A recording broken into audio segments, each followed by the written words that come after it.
Thank you. In translations. Thank you. Translation French. What language to what language? Translations. No. A consultant in translation from French to English. Thank you. Thank you, Chair. May I take the Honorable Cecilia Abunadapa to your CV, page 3. Minister of State 2007 to 2009, no date provided. We don't know the sunset, what happened in 2009, in which month. Special Assistant to the President of the Republic of Ghana, I should presume the President before 2001, 2005. We don't know when you started, we don't know when the sunset was on that particular portfolio. Member of Parliament for Baltimore Constituency 2009 to 2013. No indication of date. Same for Minister for Aviation and Minister for Sanitation and Water Resources. You probably have to indulge Chair to correct those aspects of your CV for the record. But just refer to it and see whether I'm correct or not. Thank you, Chair. Thank you, Mr. Chairman. I believe the Member of Parliament, for instance, for Baltimore Constituency is from 2005 to 2009. It is there. Some of the dates are given and continued under the titles. Thank you, Mr. Chairman. Yes. Thank you very much, Mr. Chairman.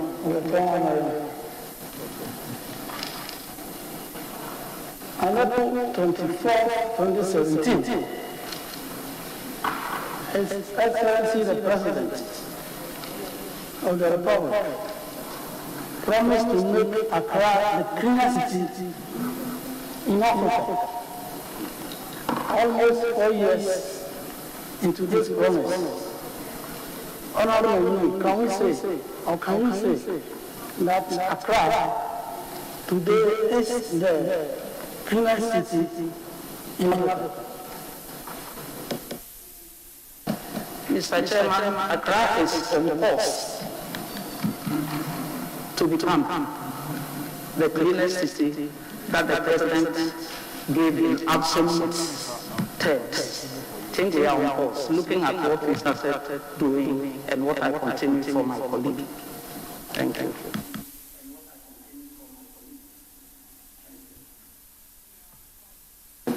Thank you very much.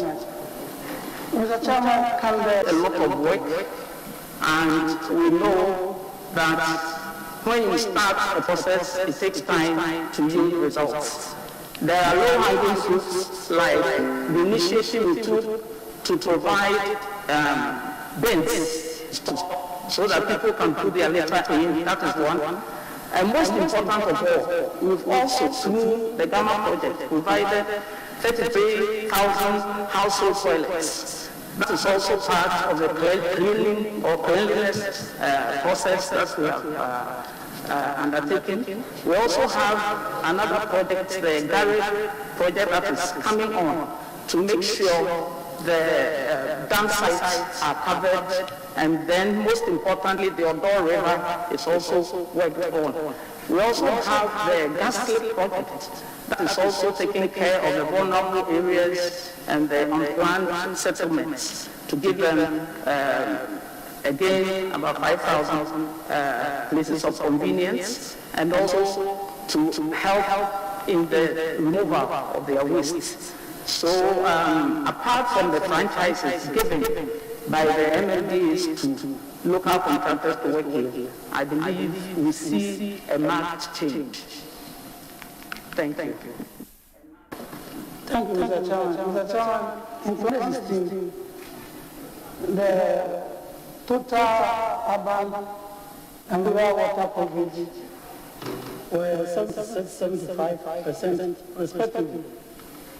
Can the nominee tell us the total water coverage as at the end of 2020 was urban and the rural water? Thank you, Mr. Chairman. for the year up to the year 2019, we have moved for rural water from 62.29 to 62.52. And we're expecting the figures, we are yet to collate the figures, the results for 2020. We are moving from, we've added 2.7% more for rural coverage. For urban coverage, 7%, and we are still waiting for the results for the 2020. Mr. Chairman, one thing is that as the projects are coming on board, population is increasing. So we have come up with a new policy to take care of population growth that we give to some of these projects.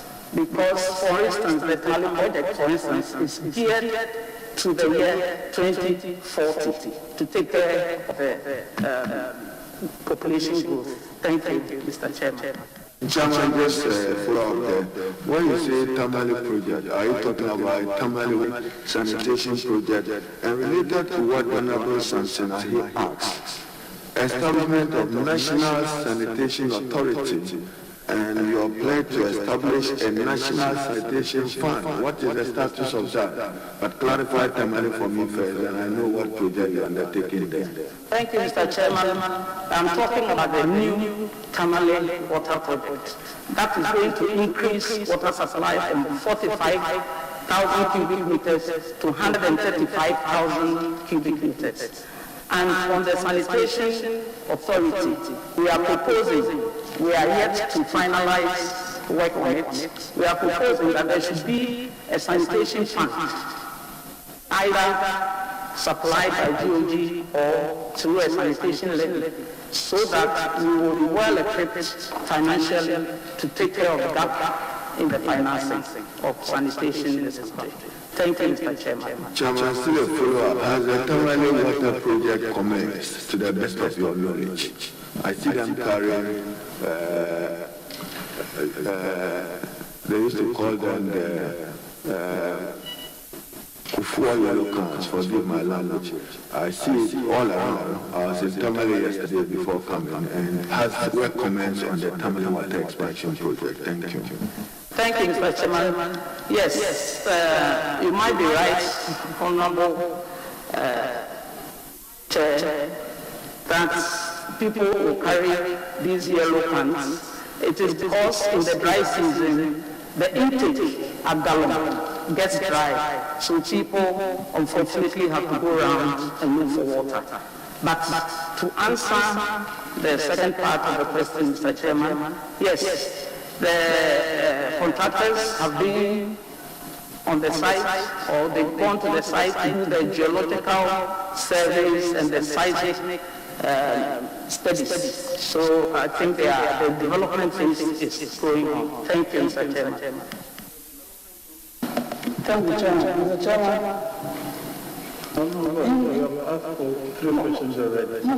The second was follow-up. Mr. Chairman, in 2016, the NDC government under President Mahama, through DOT, commissioned desalination plant at Desalination. When Nana's government assumed office, the plant was shut down.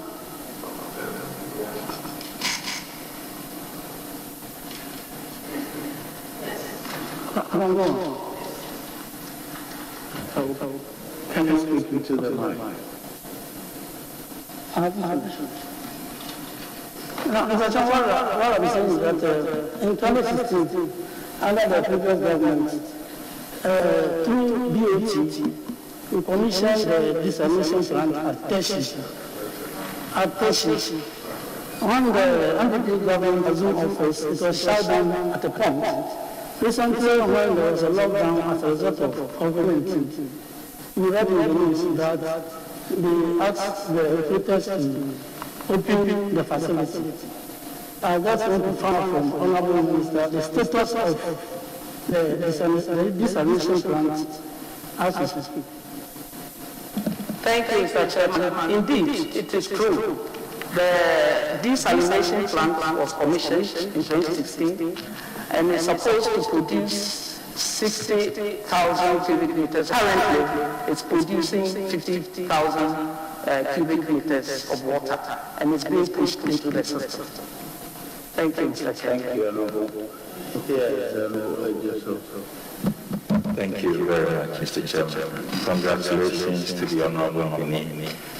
In January 2020, the Ministry of Sanitation and Water Resources set up an interministerial task force on environmental sanitation with composition of 17 members drawn from ministries, departments, and agencies and the private sector to enhance multi-sectoral collaboration on sanitation.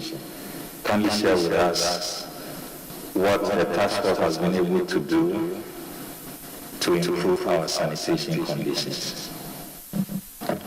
Thank you, Mr. Chairman. It is true indeed. The Sanitation and Water Resources Ministry straddles a lot of aspects. So we deemed it necessary to bring in all state players, active stakeholders, I should say, and they teamed up to share ideas, to advise the ministry, and also to make sure that contractors as well as key players are on top of their game. And I think this all-inclusive nature of the group helped us a lot. We included even the donor partners, and we invited the parliamentary committee to make a representation. I think they were too busy to come in, but we briefed the chairman of our committee on this. They have helped us bring all the synergies together to make sure that we know exactly what we are doing at any given time. For instance, this cleansing and cleaning of our capitals, we made sure we involved everybody to make sure during the lockdown, for instance, to work to achieve an optimum state of cleanliness in our capitals. We didn't only do it in Accra, we did it in all the regional capitals. Again, the Sanitation Authority document is being studied and ready to be spruced up for presentation to Cabinet. Thank you very much, Mr. Chairman. In an attempt to fight open defecation in the country, we saw the Ministry of Sanitation started a PPP arrangement with some private companies in Ghana. One of the key projects was Ghana First. Please, what is the relationship between the Ministry of Sanitation and Water Resources and the Ghana First project, which unfortunately is hung in the air at the moment? Thank you, Mr. Chairman. Ghana First is a private company that undertakes the building of community toilets. It's a laudable idea, and we would give it all the support. But, Mr. Chairman, it's interesting to note that when we tried to pry into what they were doing and what the MMDAs were also doing to help, we were warned that we should keep away, is their private work, etc., have publications to prove that. So we are monitoring them from afar. But I'll encourage them to go on and work through the systems they put in place to finish the job. Thank you, Mr. Chairman. Honorable Minister, this is a very sensitive and sore issue. For many communities, Ghana First collaborated with MLBCs to select and launch the program. For the communities, the government coming to do a project for us, and the government is being held responsible or blamed for the non-completion of the projects. Indeed, is there anything your ministry can do to facilitate and ensure that the projects are completed expeditiously? Yes, Mr. Chairman, as I said, we will give it all the support that it needs. but it has a special arrangement with the MDs, and the committee has prepared a report to present to the President, so we will look at that from there and we'll take it up. Thank you. Yes,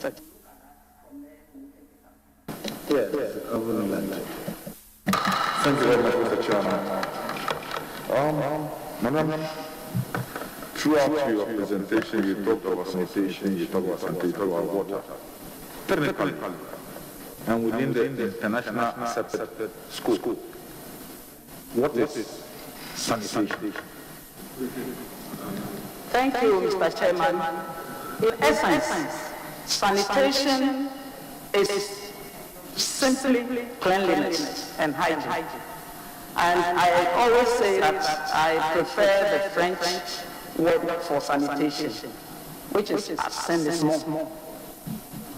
It encapsulates the whole concept of sanitation. When we say sanitation, for instance, it starts with the individual, personal hygiene, how you treat your waste at home, how you treat your fecal matter at home, how you treat your wastewater at home.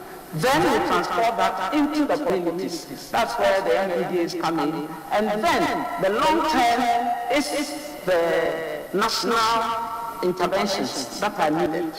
So sanitation in simple terms, Honorable Chair, is cleanliness, personal hygiene.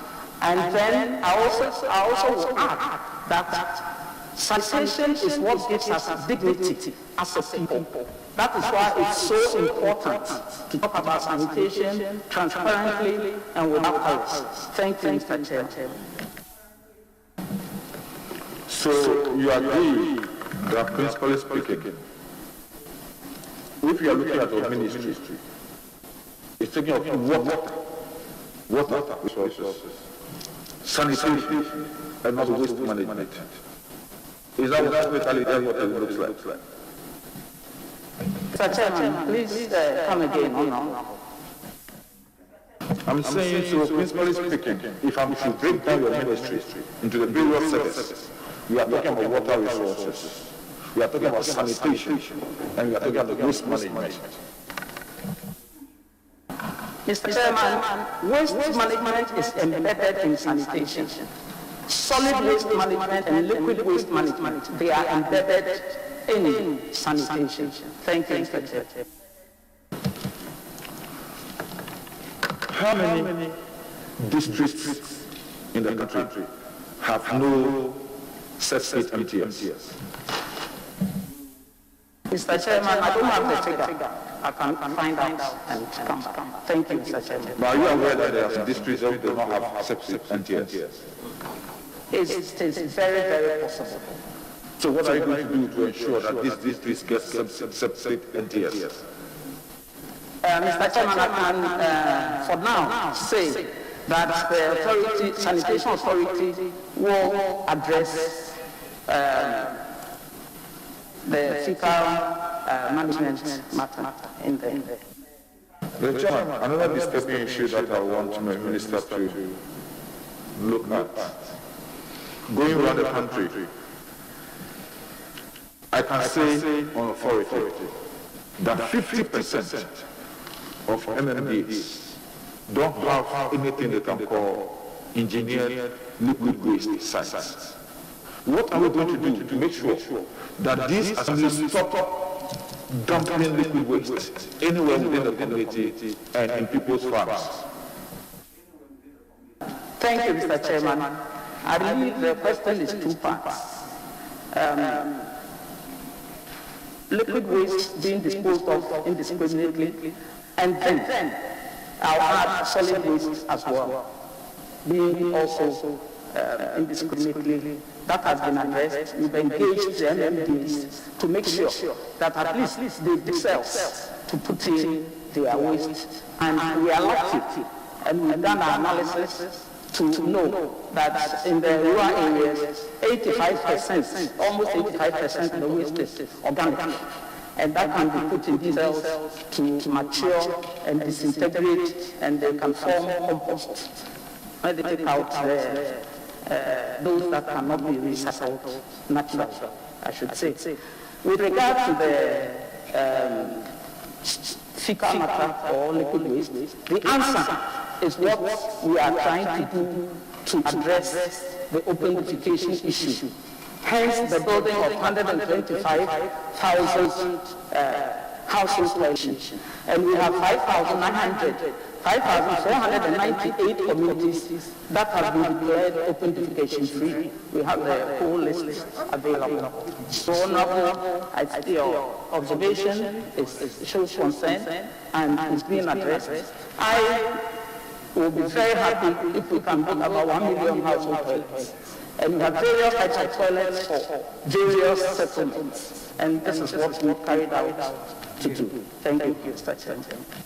Madam, will you agree with me that when it comes to the urban centers, the metropolitan, I was on sanitation, it was a follow-up. You know, you agree with me, because one person will take your last one. Yeah, so will you agree with me that when it comes to the urban centers, the metropolitan areas, household toilets, in by nature, do not solve the problem of open defecation. What are we going to do concretely to minimize the instances of open defecation along the beaches, in big drains, and the bridges, and even in alleys, especially places like Accra, Kumasi, Takrady, Tema, and other places? Thank you, Mr. Chairman. I missed the first part. I got the second part, but could you repeat again? Saying that household toilets themselves by nature do not resolve our problem of open defecation in the urban centers. As you yourself said in the beginning, because of population growth. So you put in a toilet in this household, the next 10 months or 1 year, that toilet cannot even take care of the people in the house. So what are we going to do really? If you're looking at places like Accra, Kumasi, Tema, and other places, where constantly, in spite of all interventions in household toilets, constantly we have open defecation in drains, and the bridges, and at the beaches, especially the beaches, which is supposed to be our tourism potential. Thank you, Mr. Chairman. I believe, for me, if I may give my personal view, provision of household toilets is key. I will also encourage, I wasn't much of a fan of community toilets, but again, also I should say the settlements, type of settlements that we have, we need community toilets more to make sure we provide these within the MMBs to make sure people have access to these places. Because once we are human beings, necessarily we will have to attend to major care. And how it is done and where it is put is very, very important. So I will go that. Thank you, Mr. Chairman. Mr. Chairman, I've finished, but I just want to make a comment on what you said. So that we are that it becomes part of the sanitation. We have access to her, other committee or to her office. Yes, Reverend. I'm grateful, Honorable Chair. Congratulations, Honorable Minister nominee. Honorable Minister, what is the state of Ghana's water security? The state of Ghana's water security. Thank you, Mr. Chairman. I believe, apart from this perennial problem of illegal mining that introduces contaminants and pollutants into our water, I say we would have been quite safe if we had desisted from that when the President made the clarion call. And I'll use this August House medium to appeal to all of us who do that to stop it. Ghana is well endowed with surface water. We have 53.2 billion cubic meters of water, and we are using only 14%. Out of the 14, we have 68% for irrigation, 10% for domestic use, and 10% for industrial use. The rest is scattered among other uses. So I believe we have a charge. The Methodist book says a charge to keep our heart and the God to glorify. God has given us this